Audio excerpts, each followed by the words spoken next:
A nossa televisão.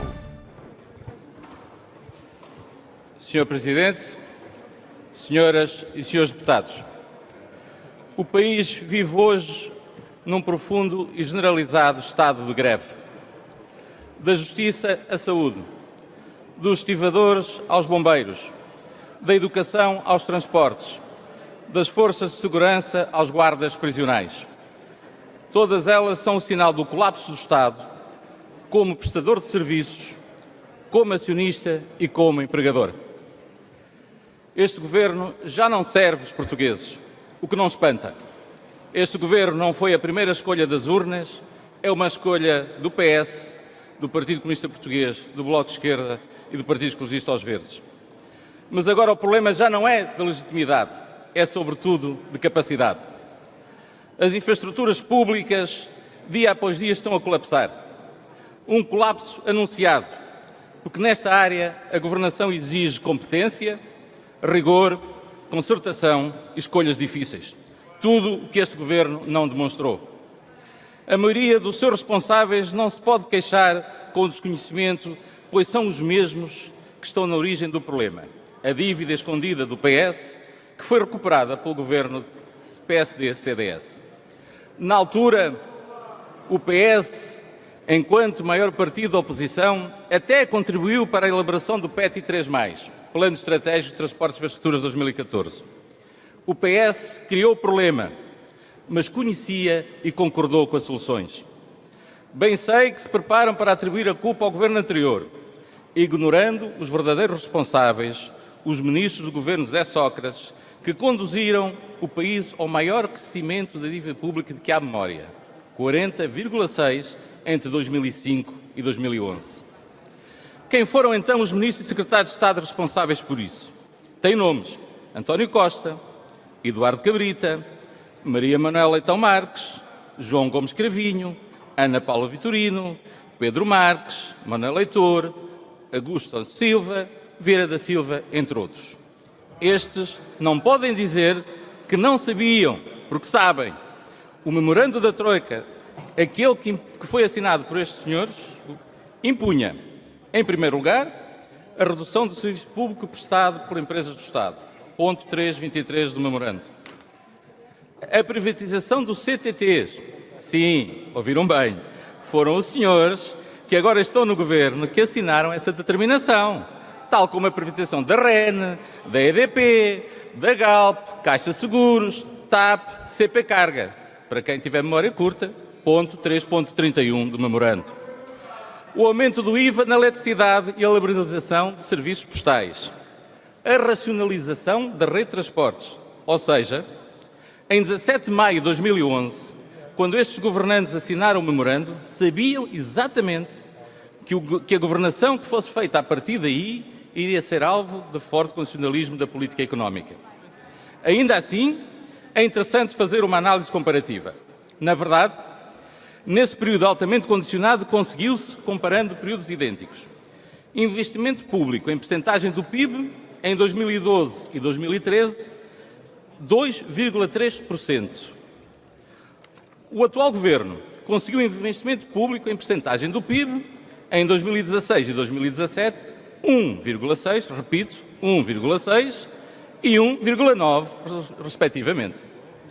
A carga fiscal em percentagem do PIB, aquilo a que Vossas Excelências não se cansam de chamar a maior carga fiscal de que há memória, foi em 2012 e 2013, 31,8% e 34,1%, respectivamente.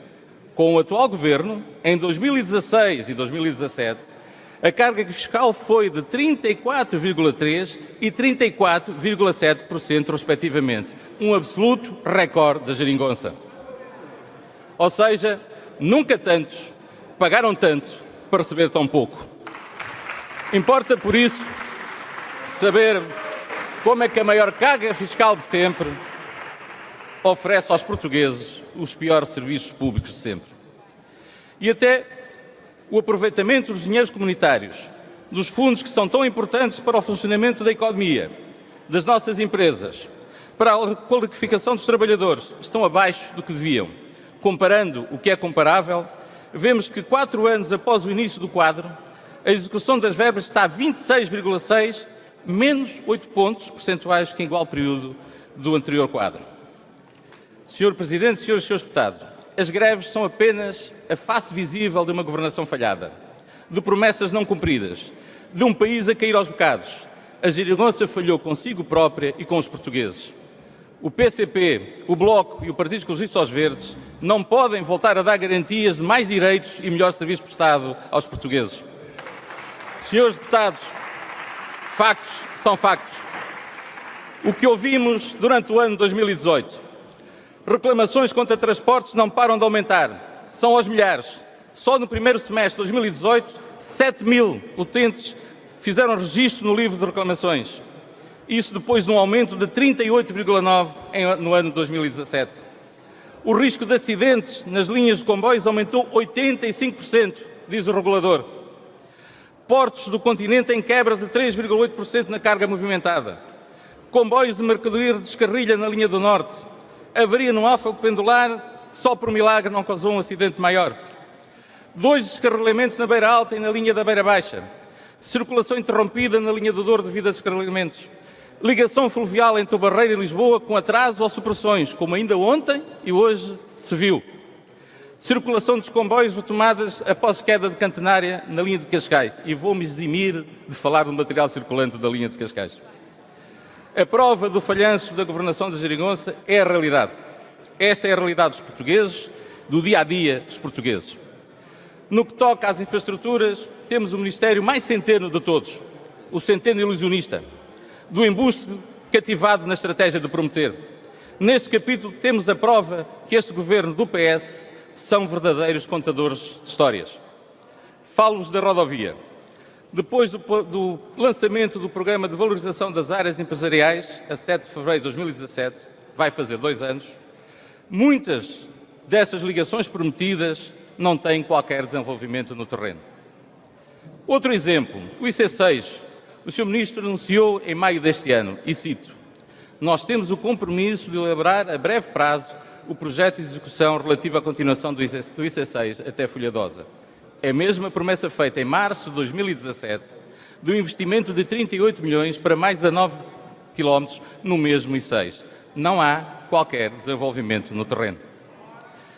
A Estrada Nacional 125. O Sr. Ministro referia-se à reabilitação estrutural entre Olhão e Vila Real de Santo António. Disse a 25 de julho, vamos fazer a obra de reabilitação estrutural no resto da Estrada Nacional 125. Há algum desenvolvimento no terreno? Não. É um governo e um PS de boca cheia, mas de mãos vazias para o cidadão. Agora, quando nada ou quase nada está feito, fala em entendimentos. Aguardamos com calma e serenidade pelos primeiros trabalhos do Conselho de Obras Públicas.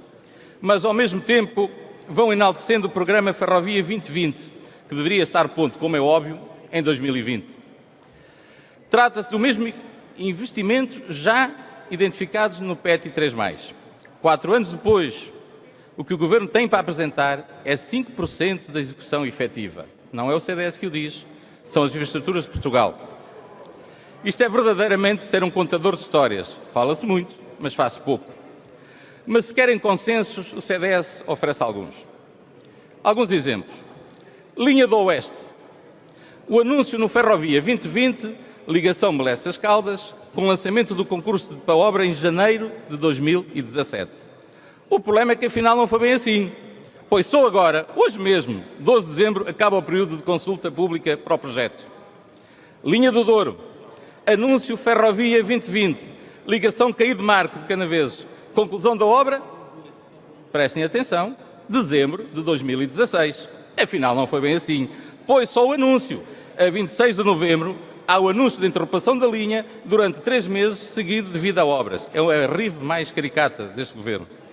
Quanto à SCP, empresa que estava a ficar organizada, com paz social, onde havia um plano para a renovação do material circulante, mais ambicioso que o apresentado é certo. E o que é que aconteceu?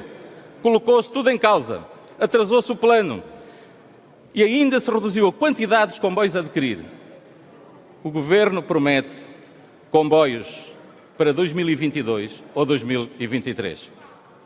A EMF Dado o atraso referido e falta de soluções, era fundamental fazer face às necessidades de manutenção de material circulante para a ACP. O que é que aconteceu? Não se definiu o futuro, primeiro era para ser dividida, depois era para ter uma participação internacional, agora já ninguém sabe exatamente o que vai ser da EMF. Certo é que uma definição antecipada teria ajudado a resolver muitos dos problemas do material circulante. Sr. Presidente, senhoras e senhores deputados, mas infelizmente não são só estes falhanços, há mais e mais graves. O Estado falha nas infraestruturas físicas. É o mesmo Estado que falhou aos portugueses em Pedrógão, em Oliveira do Hospital, em Oliveira de Frades, em Tondela, em Monchique, em Tancos e, recentemente, no incompreensível colapso da estrada em Borba, que insiste em não pagar. Independentemente do necessário apuramento de responsabilidades e aos dos familiares e as indenizações devidas. Estamos perante um governo que não é capaz de se entender com os portugueses em primeiro lugar. Um governo recordista em greves e protestos. Um governo que não é capaz de garantir a segurança das populações por força das cativações exigidas pelo Presidente do Eurogrupo, Mário Centeno. Um governo que, em vez de dialogar com aqueles que, mesmo com dificuldades, nos continuam a servir, prefere confrontá-los e acusá-los de irresponsabilidade. Das promessas à realidade existe uma distância socialista. Na propaganda é um mar de rosas, na realidade é uma floresta de enganos. Como dizia Konrad Adenauer, todos vivem sobre o mesmo céu, mas nem todos veem o mesmo horizonte. E o horizonte dos portugueses é cada vez pior. Muito obrigado.